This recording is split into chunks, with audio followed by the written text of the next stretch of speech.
all our guests and to all candidates for the upcoming speech contest. I looked at the schedule for July and didn't see it on there. I thought, no contendere, no way, no contest. I use the Latin, yes, no contest, no contendere. And I use the Latin because the word humor, H-U-M-O-R, is from the Greek, not from the Greek originally with humors, but then the Latin, the Romans came up with that word to express the well-being of the body and how a body does well with humor.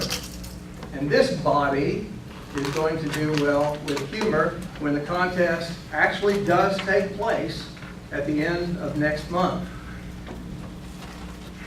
When he was young, Lou Tobian had a sit-down talk with his mom and dad. His dad told him, Lou, your mom and I are working our tail off around here, and we just don't see you laughing as much as you should. In fact, he got a talk then that was not unlike what you're going to hear today. And you see how well it has worked in Lou's life for his sense of humor. I know all of you have a sense of humor, but to stand up in front of a group sometimes can be a little bit frightening if your purpose is to give a humorous speech. I know it was for me my very first time, and the truth be known, it still happens from time to time. I thought it might be beneficial to you to get prepared for this contest by hearing some information about speaking in a humorous contest.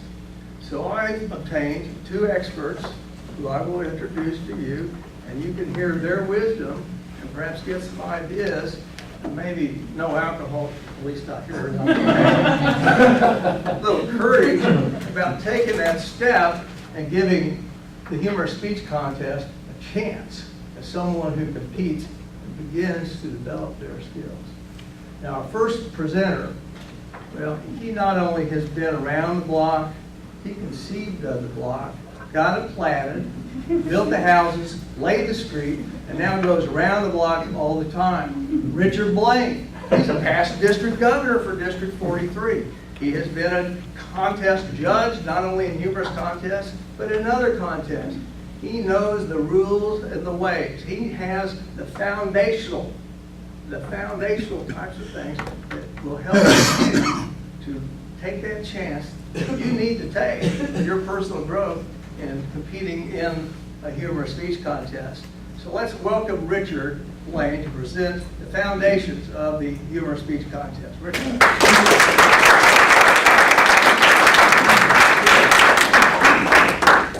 Thank you, Chris. Fellow Toastmasters and guests, anytime we have a speech contest, we have to have contest officials. We know what the rules are because they've been written and sent to us from Toastmasters International. In order to have a speech contest, you have to have a chief judge, a timer, a counter, contest judges, and a tie-breaking judge. But most of all, you need contestants. You need the competitors, the people that want to win the contest. But the competitors and the contestants want most of all is to have a fair contest, one that's run by the rules. They don't want a contest where some of the judges figure one way and some other judges figure another way. They want fair, competent judging in their contest. So, we have a lot of new members in our club right now, and some of you have never seen a speech contest, let alone judge one. Many of our members have been to our speech contest, but may not have a lot of experience at judging. So the first thing you try to be as a judge is fair. You try to keep an open mind. You try to be competent. You try to know some of the rules of the speech contest. You want to be trustworthy. You want to give the best possible job you can do as a judge. You want to be fair to the contestants, but you also want to follow the rules. Well, Toastmasters International has come up with some forms, and Chris is going to pass those out right now to everybody. The humorous speech contest form is just for the humorous speech contest. And when you see the form, you'll see that there's a front of the form and the back of the form. The front of the form has a lot of numbers on it. It's maybe a little confusing to you to start with, but we'll break it down. The content of the humorous speech is 55%. You'll notice it's 100 points possible. The delivery of the speech is 30, and the language use is 15. Now, if you're the judge of the speech contest, you are not evaluating the speaker. You are trying to rate the speaker's performance. And if you are a judge in the contest, at our club we'll have 5 judges and 1 tie-breaking judge. If you're in an area contest, which is the next level up, there'll be 5 judges at that contest, and you won't be judging anyone from our club. In other words, you won't be judging our representatives that are at that area contest. You'll be judging the other area, or you just won't be judging our contestants. It's hard to put the judges together at the area sometimes. That's why you want to have 2 areas together when you do the humorous speech contest. The first thing you need to note is that there are a lot of numbers on here. They go from 5 to 15 or up to 10. Now the numbers by themselves don't really mean anything. If someone looked over my shoulder when I'm judging a speech contest, they might see a lot of low numbers on my card necessarily, on my judging form. That's so I'm kind of in the middle. When I'm judging, I can go up or down. You might see if Mike Cobb were judging a speech contest, you might see a lot of numbers on the other side, a lot of high numbers. It's just the numbers by themselves don't mean anything. It's how you view the contestants and then how you go up or down depending on how the contestants are doing. Now, let's go to the back of the page. You'll see on the back of the page the various parts of the contestant and how they're broken down. The first thing, speech development, is did the speech have an opening, body, and conclusion? It's a major part of the form. The next one is speech effectiveness. How did the audience react to the speech? Speech value. Did the speaker have something to say? Was it worth hearing? Was the speech in good taste? You have audience reaction to the speech. Now in a humorous speech contest, it's pretty easy to figure out the audience reaction. If everybody's rolling on the floor laughing, it's probably a pretty funny speech. If someone tells a joke and it gets no reaction from the audience reaction is not quite so much. Of course, some things in a humorous speech aren't going to get a lot of laughs. Others are going to get different levels of entertainment and different levels of laughter. So it's kind of up to you, the judge, to figure out whether it's good or bad or how they're doing. The other part of the speech is the delivery, the 30%. Physical presence. How well did the speaker do? You have vocal technique and you also have language. Now the main thing to remember on your form is that it's your form. You do not show the form or, you gotta get to the form first. There you go, thank you. All right, you have a total of your points, so you have to be able to add them up. That's something you have to do. And I suggest you do it after each speaker. That way, when they give you a minute after the speech and you haven't added it up, ask for an additional minute to make sure you can get a total. The other thing you as a judge do not do, you do not time the speech. We have timers in the back who are going to do that, so you as a judge don't know whether the speaker ran over time or not. You're only interested in judging the contest. The other thing I want to do is, I have a form here that gives everything on one side of the page. And I'm going to suggest to Tom Moy that this should be on the back of the agenda for the humorous speech contest, so that everyone in the audience, if they choose to, can be a judge and see how their results compare with the actual 5 official judges that'll be at the contest. So I hope everybody got a little something out of judging. It's something it's on the internet. You just put Toastmaster judging out there and I guarantee you'll get 50,000 things that'll come up and you can read all day long about Toastmaster judging. I return control to our official speaker.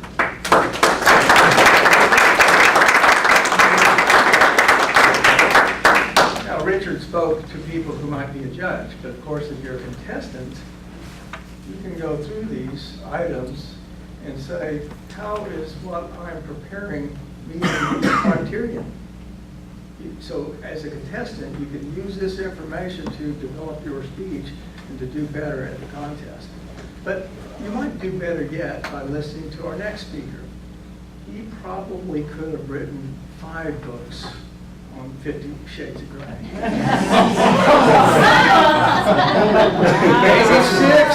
Maybe 6. But he has been in front of this group, he's been in front of an area group and beyond with the humorous speaking skills that he has.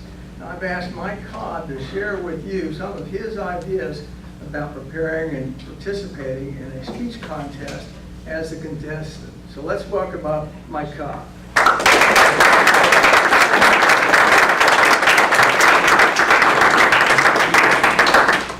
This is a book with gray in the title, making so many people turn red.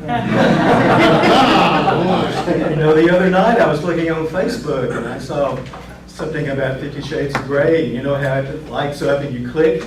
And I sat there expectantly and I realized it was I didn't read it, it was 50 Shades of Earl Grey. And I think there's one, the hillbilly version, 50 Shades of Hay. Now what just happened?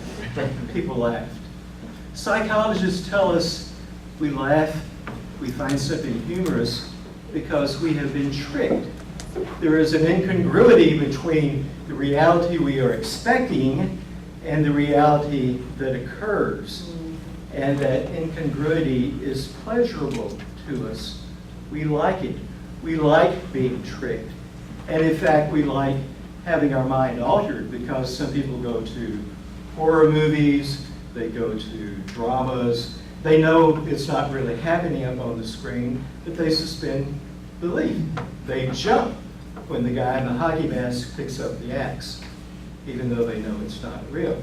We like to be tricked.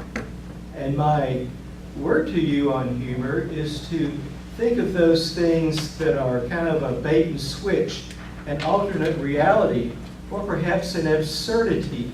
I think for everything that happens, there is an equal and opposite absurdity. Something is different, something we weren't expecting. And we can learn from this club, we can learn from the things that we hear. A few weeks ago, Jason Chaco gave us an excellent example when he was talking about being burglarized. And he looked at his he looked for his TV and it wasn't there. He said it doesn't usually walk off. And that's all he had to say, but it was so funny. How many people, I wonder, that are here now and heard that, can see that TV walking off? Maybe you went down the corner to a bar and got a bowl of silicon chips. Maybe you struck up a conversation with a cute little DVD player. You had a one-night stand. I don't know. It's the absurdity of it. We know TVs don't walk off. Do they? I don't know. I don't think they do. This past week I was out of town. I was at a client's office and they showed me their van that they used to pick up their clients that are disabled. And there was a big gash in the front on the fender. And they were telling me they had to get it fixed and they were explaining what happened. And I said, what did happen? I said, a deer hit it. I said, you know, they never have insurance. Of course they don't. Why do we find that funny? Because it's an absurdity. It's an absurdity. We weren't expecting someone to say that. So my advice to you, my words to you are look for those absurdities and frankly don't try hard. Some people will try to put together a lot of one-liners. Others just so they aren't funny, but there are absurdities. We have those absurdities every day, all of the time. And we can find them in a lot of examples. Now, those of you who know my politics know that I don't usually quote George Bush. But he said something really wonderful back in first or second term, I don't remember. And he was introducing a colleague who was getting an award. He said, you know, we have a lot in common. We were at Harvard at the same time. He wrote a book. I read one. What does he do against people on your side? When you're giving a speech, other than a humorous speech, if you're giving a serious speech, I invite you to use humor. It will lessen the tension. It will get people on your side. It will get people on the bandwagon. What did Shakespeare do? You can read those plays. There are plays where people are gouging out each other's eyes, they're stabbing each other in the heart, they're doing all sort of dastardly things, and then all of a sudden, Shakespeare will trot out two old drunks, and they'll have some real physical humor, and they'll say funny things, and they'll go off the stage, because Shakespeare knew we have to have some breathing room. And I believe two things here. One is that our serious speeches don't have nearly enough humor in them, and I believe that our humorous speeches aren't nearly as serious as they could be. Humor is the ingredient. It can be the spice, which is much needed, or it could be the main course. But you can give a serious speech and have humor in it, and it's better. You can give a humorous speech, but it's good to have something at the end that will give its speech value. My final word to you is a rule about the speech contest. Actually, there's one more rule, Richard, and that's be funny. But the final thing to consider is in a serious speech to get people to laugh as quickly as possible, even if the punchline has nothing to do with the rest of it. A few years ago, someone asked me for advice, and I listened to the gist of their speech, and I suggested they get a laugh as quickly as they could. Within the first 10 seconds, they did that. They said, "I've completely rewritten my speech." They won the contest. Coincidence or not, you be the judge. Now, I'm still owed a car wash. I just hope it won't be this weekend. So